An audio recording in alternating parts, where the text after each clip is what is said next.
when I was 11, I just said, I'm going to be a YouTuber. I'm going to die trying. And I meant it. And there was like, even if no one still watches my videos to this day, I would still be going. And so people hate it, but I'm just the most competitive, stubborn person you'll ever meet. And I just never give up. MrBeast is the biggest YouTuber on the planet. But to get there, he had to become much more than just a creator. He had to become one of the greatest entrepreneurs of our time. The numbers are staggering. Nearly 500 people work across his companies today. More than 300 dedicated to producing his videos, and another 100 building Feastables, his fast-growing chocolate brand. His fortune is estimated at over $3 to $4 billion. He commands an audience of 426 million subscribers, and each of his videos reaches an average of 200 million views, generating at least $2 million in revenue. And yet, that's only part of the story. In 2024, he broke into streaming with Beast Games on Amazon Prime Video. 50 million views in just 1 month, #1 in over 80 countries, and a record-breaking prize pool of $5 million, the largest single payout in the history of reality TV. But things weren't always like this. Jimmy Donaldson didn't come from a wealthy family. He didn't have connections. He didn't have shortcuts. He was the awkward kid in school, bullied, underestimated, and ignored. And yet, he had one thing most people never do. An obsession so powerful that he declared, "I'll either become a YouTuber or I'll end up homeless." That obsession created endless fights at home with his mother. But it also fueled years of relentless persistence. And it worked. This is the story of MrBeast, and what truly makes him MrBeast.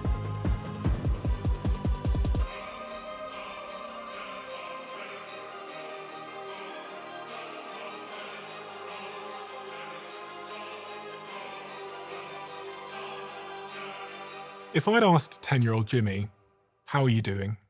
What would he have said? 10, I don't know. But if you asked me at like 12 or 13, I probably would have been like, fuck, like no one watches my videos. I just really want to be a YouTuber. I gotta make this work. Why did you want to really be a YouTuber? Because kids say that, but the extent to which you said it. I found out that when I was at a young age, probably around 11, that there were YouTubers that are making hundreds of thousands of dollars a year. And I was just like, oh, that's it. Like, so it's the money. Yeah, of course, because back then we didn't have money, and I really wanted to take care of my mom and just my family in general. So it was like everything. It was like, this is what I love doing. I've never had as much joy doing something as I do this. Plus, I could see a path where I could actually retire my mom, take care of her, pay her back for, you know, all the nights she worked so long so we could live comfortably and things like that. So the thing is, one thing that irks me is when people try to like put someone's motivation into like one little bucket. Like, we're very complex creatures, and like, you know, you have a girlfriend. I would never say, oh, you just like her because she's pretty, but you like her because she's pretty, but you probably also like her because she's smart. You probably also like her because, you know, she's fun to be around. She likes similar shows, blah, blah. You probably, if we sat here for 10 hours, you could probably give me 1,000 reasons why you like your girlfriend. Yeah. So it's like, it's very annoying when people try to put why you like doing a certain job or building a certain business into one bucket. Oh, you just do it because of money. What if I do it because I like money and I enjoy it, and it's a way to do this, and it's a way to communicate with people and community and these other things, you know what I mean? And I think that's a common flaw we try to do. It's like, it's not that simple. I think it's a lot of people can't understand someone being so relentlessly focused on something with the level of like commitment and sustained commitment that you've shown. Yeah. And so, and I don't know how I agree, because it's very weird, like how, like, I have extreme obsession to the point where like I just think about stuff the same. Like, for me, it's much easier to think about something 16 hours a day for 7 days straight than it is like to like gear shift constantly. I'm like really good at just obsessing over one thing more than anyone else on the planet. If I were to say what's my superpower, it's that I can just obsess endlessly about something, and I can just have the same thoughts over and over and over and over again. It's very weird. Like, it wasn't like it was work for me grinding YouTube for those 10 years or whatever where no one was really watching it. It's just like kind of who I am. Your mom wanted you to go to college, and I guess you faked going to college. You pretended to go. What is the story? Oh, that's a juicy one. So, well, first off, we didn't have the kind of money to go to a real college. So it was just like a free community college. But yeah, my mom, because she grew up pretty traditionally, military, worked her whole life. But then in 2008, she lost everything when the real estate collapsed. And so lost all her savings and stuff. Like we went bankrupt and had to file for bankruptcy. Like, so she's like very paranoid. She just wants her kid to like go get a job and like not fuck up and not do any, she's very risk adverse. And so that was a constant tug and pull because I'm like, I'm gonna be a YouTuber or homeless. And she'd be like, but then you could be homeless. I'm like, okay, I mean, it is what it is. I don't care. I'm gonna be a YouTuber. And it just never clicked in her head. And to her, it's like, if he doesn't get a college degree, he's like, my son's a failure. I just wasted 18 years. Like he's not gonna be able to provide. So for her, it was like either college or my life's ruined because that's just how her brain's wired. And because she went through so much. And so when I was like, I don't wanna go, she was just like, then leave, get out of the house. Like I just can't bear the sight of my son just sitting around and just throwing his life away. And I didn't have enough money to move out. So I was like, frick. And luckily the community college is so cheap. It's not like she was wasting money on it. So I was like, okay, I'll go to college. And then, I just flat out lied to her. Like I was like, I'll do it. But I had no intention of actually doing it. And so I went just to see what it was like. And I was like, well, maybe I'm like being a little dramatic. And I went to class for like a week. Horrible. It was so boring. I mean, I swear, like the teacher was just reading out of the book. And I was like, why do I have to, I could just read the book. Like, what are we doing? And I said that to some of the people around me and they're like, yeah, that's what education is. Stop complaining. And I'm like, my head hurt. And so then I was like, it is what it is. Like I have like a 6-month time clock where I have to make enough money where I can move out because once my mom knows, I'm screwed. She's gonna kick me out of the house. Honestly, I would want to leave the house because I know it's gonna make her depressed and very sad. And So you just didn't go after that? yeah, so I would go every day, and then I would just sit in like this, like I had a really old like Dodge Durango that was super used with a lot of miles, and I would just sit in the Dodge Durango and like edit videos, and I'd film at night, and would you come back and be like, school was great, yeah, Mom? I was just like, she'd be like, how's college? And I'd be like, and then move on. And I just wouldn't tell her that I'd stop going. But you burned the boats. You're like, all right, I got 6 months. Exactly. I got to either make it or shit and gets somehow real. I figured it out. I don't even remember, but I had a month where I made 20 grand right before it was time, like the window was almost up. And then I just told my mom, I was just like, I haven't been going, I'm failing. I found a place down the road. It's $700 a month. Sorry. I think she was making $40,000 a year because we didn't talk about finances much when we were younger, but I remember I got a $40,000 brand deal, and then she told me that's how much I make in a year, and I was like, holy shit! At the time I was like, I thought you made way more than 40 grand a year. And then I was like, why the fuck are you working? Like I'm getting paid this per video now on brand deals, and so yeah. Is this kind of a strategy for you where you're like, I don't think it's a strategy, it's more my personality. I'm a very obsessive person. Like if you told me to like do 100 things, I would struggle at it. But if you told me to think on this one thing every second of the day for the next 10 years, like I can do that pretty easily. So I like to just obsess over something. I like to dream about it, wake up, think about it, more, work on it, think about it, dream about it, and just do that every single day. Like that, to me, comes very naturally. It would have had to have been a deep obsession because you were doing it when no one was really watching or paying attention, or really when the platform was... There was literally a day when I was 19 or 20 where I woke up, joined a Skype call with my friends, and where we were reverse engineering, why certain videos do well or whatever. And I remember that call being over 18 hours long.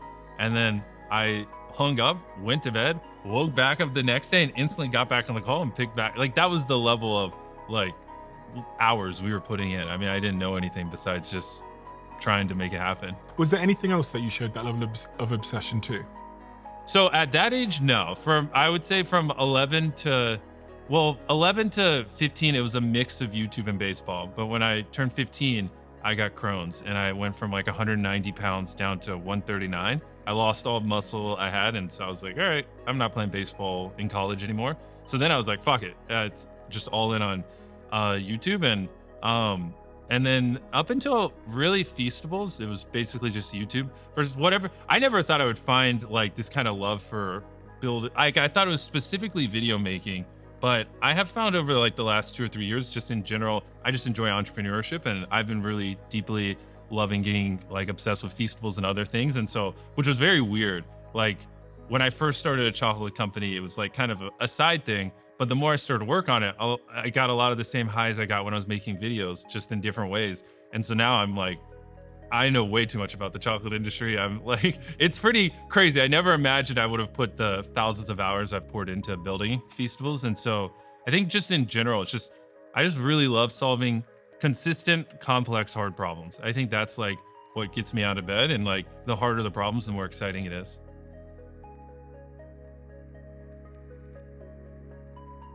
It's just always been how I am. And I think a lot of people have these weird tendencies and they tend to like try to like unlearn them. And like I had phases in my life where I was like, am I too extreme? Like people are very intimidated by me because I just am so obsessed with work and I'm so all in, and like, is this like unhealthy? Should I try to be more like a normal human? Especially when I was a teenager. It's a lot easier.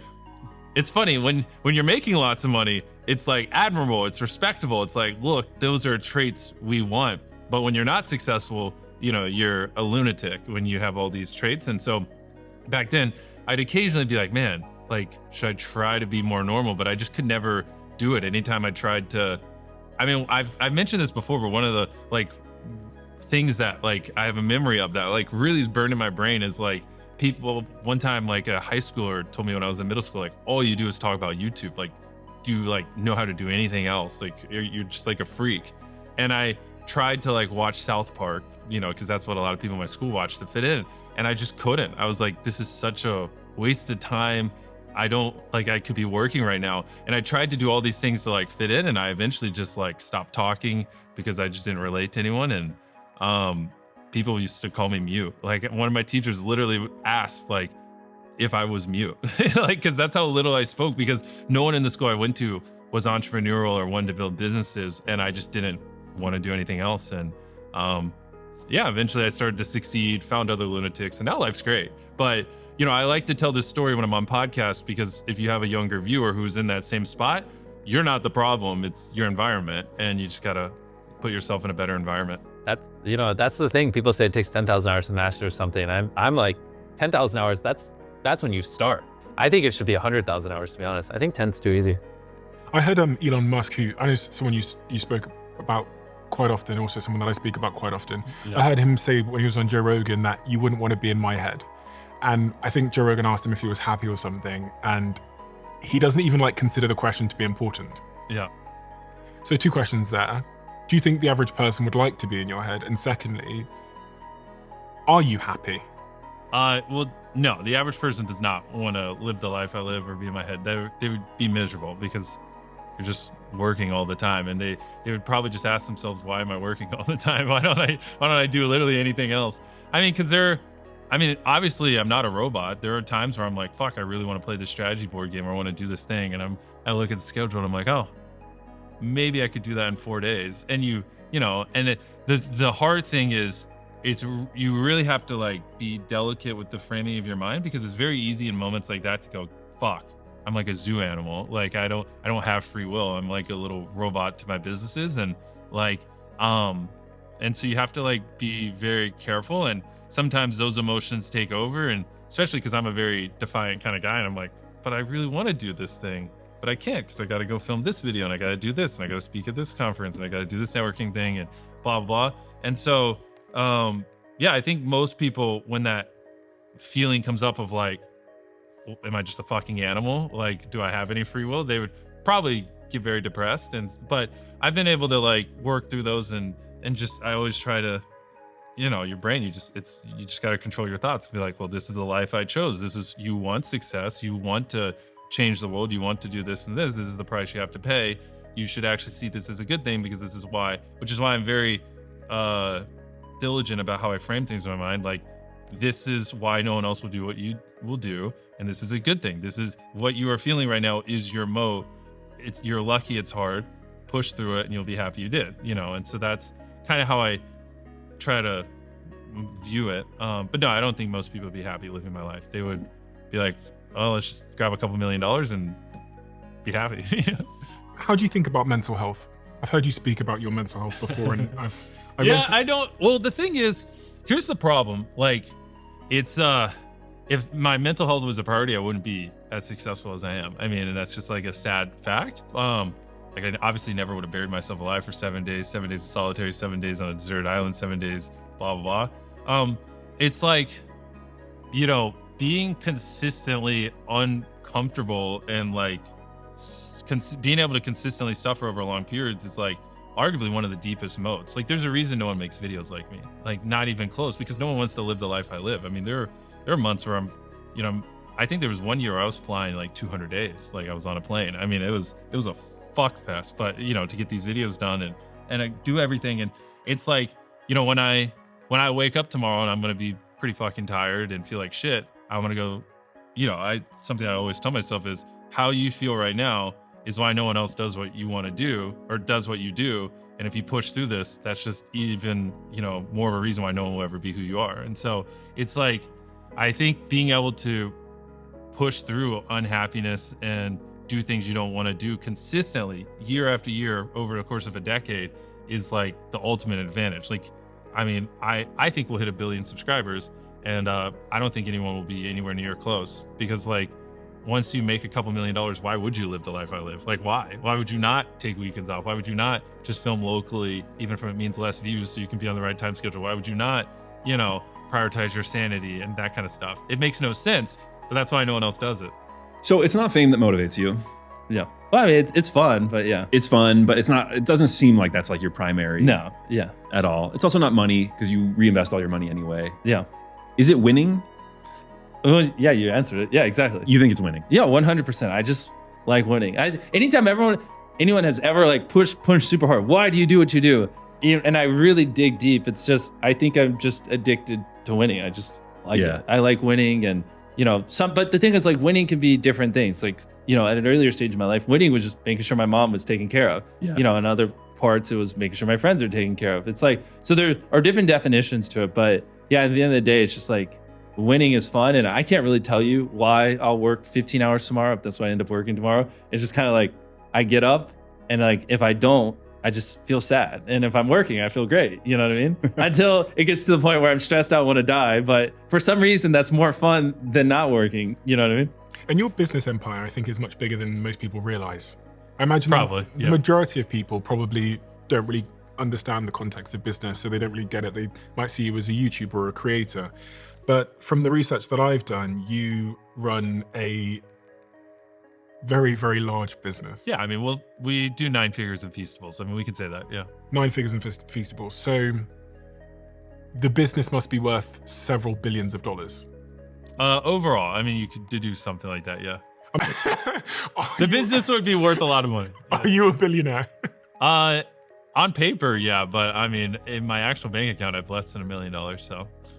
Do you pay yourself at all? A little bit, but I also, like, I have some assistants and things like that, so it's like, I try to just pay myself what I spend, you know, personally a month, just to like stay even.